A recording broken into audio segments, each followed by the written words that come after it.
My dear Afghanistan team, मेरा ख्याल है मैं आपको सेमीफाइनल तो दूर सुपर 8 में भी देखना छोड़ दूं यार।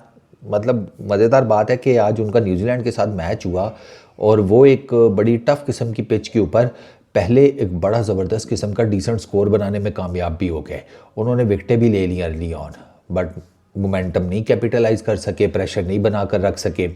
मेरे अफगानिस्तान के कुछ फैंस हैं, वो मुझे कह रहे थे कि आप बहुत फारूक भाई आगे रख दिया आपने उनको सेमीफाइनल में, हमें तो ये सुपर 8 में जाते हुए नहीं नज़र आ रहे। एंड आई थिंक कि शायद उनकी बात में वज़न है, मुझे उस टाइम नहीं लग रहा था। लेकिन अब जो न्यूजीलैंड के अगेंस्ट परफॉर्मेंस आई है ना अफगानिस्तान की, उसको देखकर तो मैं भी थोड़ा सा डाउटफुल हो गया हूँ।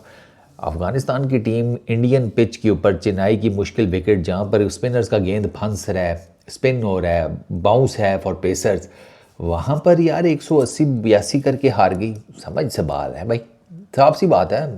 अब न्यूजीलैंड ने तो क्रिकेट खेली अच्छी, बात फिर वही आ जाती है कि अगर अफगानिस्तान के पास आईपीएल का एक्सपीरियंस था तो वो जो न्यूजीलैंड की टीम खेली है उनके पास कौन सा नहीं था। शाहजो नादरी कोई हो जिसके पास आईपीएल का एक्सपीरियंस ना हो, तो इन विकेटों का उनको भी बड़े अच्छे तरीके से पता था।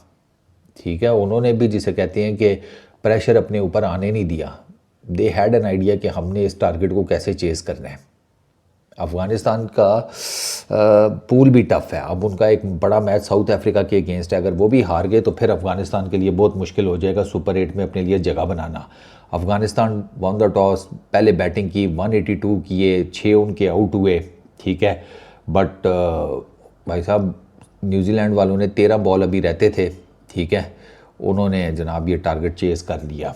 एग्जैक्टली 17.5 ओवर्स में उन्होंने ये टारगेट चेज़ किया, 5 विकेटों से वो जीते हैं 183 फॉर 5।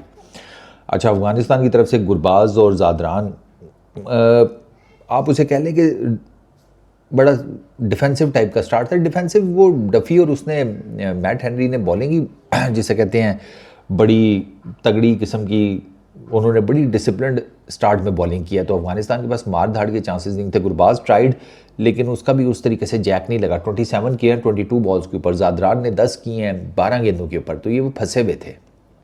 फिर फर्गसन आया, एक ही ओवर में दोनों को ले गया। फिलिप्स ने कैच पकड़ लिया ज़ादरान का, वो गुरबाज कटर के ऊपर बोल्ड हो गया।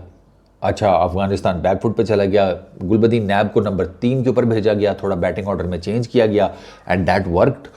गुलबदीन नैब भाई ने 63 किए हैं 35 बॉल्स के ऊपर, ठीक है, 3 चौके 4 छक्के, 180 का strike rate. He played brilliantly जिसको कहते हैं ना, और उनका सही साथ दिया उसने। अटल ने जो नंबर 4 पर आया उसने 29 रन किए। अफगानिस्तान ने अपने पावर प्ले में 44 रन किए, उनकी 2 विकेटें गिरी, उनके दोनों ओपनर। लास्ट पावर प्ले का जो लास्ट ओवर था उसमें दोनों गए हैं, ठीक है, एक पहली गेंद के ऊपर ही गया ओवर की फर्गुसन के, और एक शायद लास्ट बॉल के ऊपर। अच्छा, मिडल ओवर्स में कैपिटलाइज़ किया उन्होंने, 91 रन किए, ठीक है, अफगानिस्तान जो सिर्फ 1 विकेट गिरी, तो उनके पास मोमेंटम था आखिरी जो ओवर थे ना उसमें मारने का, और वो उन्होंने मारे भी 47 किए। 2-1 ओवर उनके ना नहीं भी लगे उस तरह बड़े ओवर, लेकिन फिर भी 47 उन्होंने किए और उनकी 3 विकेटें गिरी, ठीक है, 9 चौके 9 छक्के। It is not bad at all, it is not bad at all, ठीक है ना। 30% डॉट बॉल्स। पार्टनरशिप्स में ओपनिंग पार्टनरशिप 35 रन की, देन गुलबदीन नैब और सदीकुल्ला अटल की 79 रन की 51 बॉल्स के ऊपर। फिर गुलबदीन नैब रसूली की 33 रन की 17 गेंदों के ऊपर। फिर नबी और अजमतुल्ला उमर जई जो एंड पे उन्होंने थोड़ा फायरवर्क्स दिखाया, 18 रन की 11 गेंदों के ऊपर, ठीक है। अच्छा, अटल 29 किए, ठीक है, रसूली 13 बॉल्स के ऊपर, देन अजमतुल्ला उमर जई 14 7 गेंदों के ऊपर, नबी 10 7 गेंदों के ऊपर। थोड़ी सी ना अटल ने ज़्यादा बॉल्स खेली हैं, 29 के 24 बॉल्स के ऊपर। गुरबाज 27 22 बॉल्स के ऊपर, इब्राहिम ज़ादरान 10 12 गेंदों के ऊपर। यहाँ पर बॉलें बहुत ज़्यादा जिसे कहते हैं ना उन्होंने ली हैं, बहुत ज़्यादा रन उस तरीके से नहीं आए, बट आप कह सकते हैं कि it was a tough wicket, it was not an easy T20 wicket, ये भी आप कह सकते हैं। मैंने आपको बताया ना गेंद फंस रही थी, उनको पेसर्स को बाउंस भी मिल रहा था। अब Matt Henry 4 overs 27 run 1 wicket, Duffy 3 ओवरों में 30 run 1 wicket, Ferguson 4 overs 40 run 2 wickets, Neesham इसको मार पड़ी है 3 ओवरों में 33 रन। ये तो मेरा ख्याल है पता नहीं जुलाई के, पता नहीं जून जुलाई पिछले 2025 के बाद कहीं खेल रहा है ये काफ़ी टाइम बाद आया टीम में। अच्छा, सेंटनर 4 ओवर्स 23 रन, ही बोल्ड ब्रिलियंटली, इसके लिए आइडियल विकेट थी। फिलिप्स 1 ओवर में 12 रन, रचे एक ओवर में 14 रन, लेकिन एक विकेट भी ले गया। ठीक है, अगर मैं आपको ओवर्स का बताऊं ना, अफ़गानिस्तान ने स्टार्ट किया पहले ओवर में 6, दूसरे में 4, तीसरे में 5 रन, चौथे में 11 रन।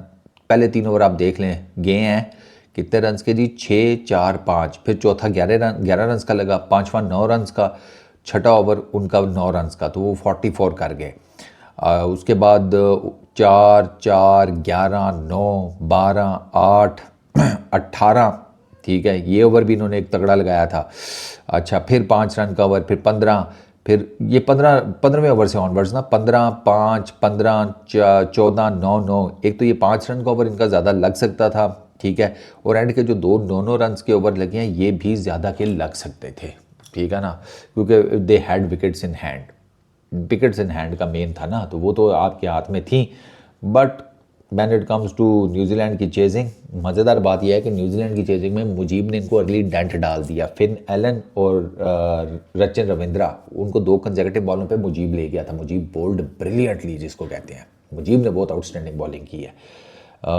फिन एलन को बोल्ड, दोनों को बोल्ड किया ना, इसको फिन एलन को भी और रविंद्रा को भी। वहाँ पर दे केम बैक सीरियसली। अफ़गानिस्तान ने इनके ना 123 रन थे, इनकी आई गेस 2-3 विकेटें गिरी हुई थी 15 ओवर के बाद। तो एक तो वहाँ पर ये बहुत ज़्यादा बड़ा कैपिटलाइज कर सकते थे। दूसरा इनका ना ये जो इनको अर्ली ऑन ब्रेक मिले हैं ना, यहाँ से स्पेशली बॉलिंग में यार, ये मतलब आपने 14 के ऊपर उनके 2 आउट कर लिए, you had that game in your hand. But वहाँ से ना फिर साइफर्ट और फिलिप्स, इन्होंने धकेल दिया पीछे सारे प्रेशर को, इन्होंने कूट लगाई। राशिद खान को पहले ओवर में 14 रन मार दिए। अब आपने सबसे बेहतरीन स्पिनर को, कप्तान को 14 रन मार दिए हैं, तो टीम जो है वो प्रेशर में आ जाती है। ठीक है ना, और ये हुआ है। साइफर्ट और उसने बहुत ज़बरदस्त जिसे कहते हैं बैटिंग की है। अब ये देखें, पहले ओवर में 12 रन फजले फारूकी नहीं कुछ कर सके, बिल्कुल ही यार वो तो रह गया है। 12 रन पहले ओवर में, 3 चौके पड़े फजले फारूकी को। फिर दूसरे ओवर में 11 रन, तीसरे में जिसे कहते हैं दूसरे ओवर में 2 रन, सॉरी, पहले ओवर में 12 रन, दूसरे ओवर में 2 रन, 2 विकेट्स। यहाँ पर इमीडिएटली मुजीब इनको मैच में वापस ले आया था। पहले ओवर में मार पड़ी 12 रन की, लेकिन मुजीब अगले ओवर में वापस ले आया। ठीक है, मुजीब ने सिर्फ 2 रन दिए, 2 विकेटें भी ले गया इंपॉर्टेंट, लेकिन यहाँ से फिर वो कैपिटलाइज ही नहीं कर सके। तीसरा ओवर 11 रन का, चौथा 6 का, पाँचवा 13 रन का, छठा 8 रन का, 52 for 2 हो गया पावर प्ले में न्यूजीलैंड के लिए। उसके बाद फिर उनके रन आते रहे हैं, 14, 9, 12, 5, 9, 7, 18, 10, 15, 4, 15, 13, डबल फिगर में आप ओवर्स देखें, मल्टीपल ओवर्स मिलेंगे आपको मिडल ओवर्स में। एक मुश्किल पिच के ऊपर देवर, मतलब उन्होंने आराम सुकून से कूटा है अफगानिस्तान के बॉलर्स को, स्पेशली साइफर्ट ने। 65 42 बॉल्स के ऊपर 7 चौके 3 छक्के 154 का स्ट्राइक रेट। 42 25 बॉल्स के ऊपर 7 चौके 1 छक्का 168 का स्ट्राइक रेट ग्लेन फिलिप्स का। चैपमैन 28 17 गेंदों के ऊपर 2 चौके 1 छक्का 164 का स्ट्राइक रेट। मिचेल 25 14 बॉल्स के ऊपर 1 छक्का 1 चौका 178 का strike rate. Then comes Santner 17 8 गेंदों के ऊपर 2 चौके 1 छक्का 212 का स्ट्राइक रेट। जो आया उसने कूटा है। वो ऐसा लग रहा था कि न्यूजीलैंड वाले किसी और ही विकेट के ऊपर बैटिंग कर रहे हैं। ये वो विकेट नहीं है जिस पर बांग्लादेश अफगानिस्तान वाले बैटिंग कर रहे थे। इतना उन्होंने जिसे कहते हैं मारा है इनको। क्यों बॉलिंग में मुझे इनका कोई वो वैनम ही नहीं नजर आया अफगानिस्तान का। बॉलिंग ही तो उनकी मेन थी। ये बैटिंग के भरोसे पर तो नहीं वर्ल्ड T20 में अच्छा करने के चक्करों में थे, बॉलिंग के आसरे पर थे। फजले फारूकी 2 ओवरों में 25 run, Mujeeb 4 over 31 run 2 wickets, outstanding spell. Azmatullah Omarzai 3.5 overs में 40 रन 1 विकेट मार।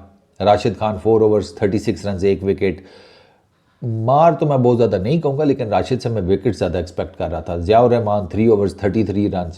मोहम्मद नबी 1 ओवर में 18 रन 1 विकेट। यहाँ चैप्टर ख़राब हो गया सारा। ठीक है, बॉलिंग वाज, मतलब बॉलिंग में कोई मुझे ना इनके वो नहीं नज़र आया।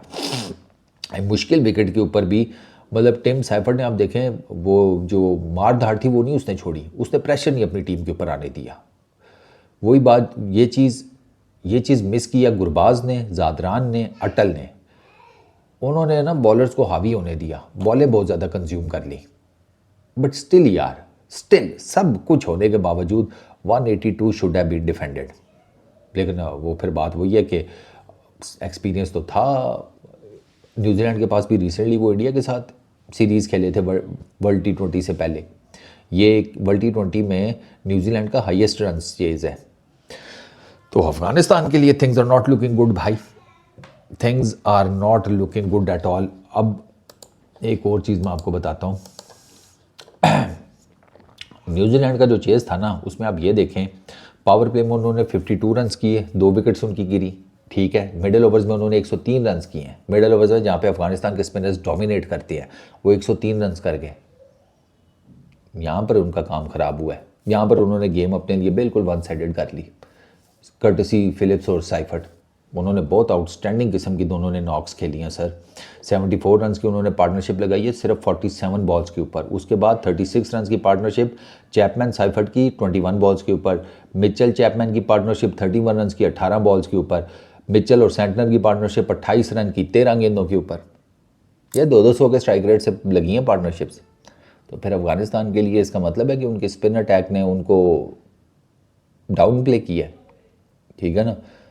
ये अफ़गानिस्तान की टीम कुछ टाइम पहले वाली होती तो ये इजीली जिसे कहते हैं डिफेंडेबल टोटल था इनके लिए। इनका तो मॉडस ऑपरेंडी यही है भाई, एक तगड़ा टारगेट ऊपर सेट कर दो अकॉर्डिंग टू द पिच, और उसके बाद अपने स्पिनर्स की फौज छोड़ दो और डिफेंड कर लो।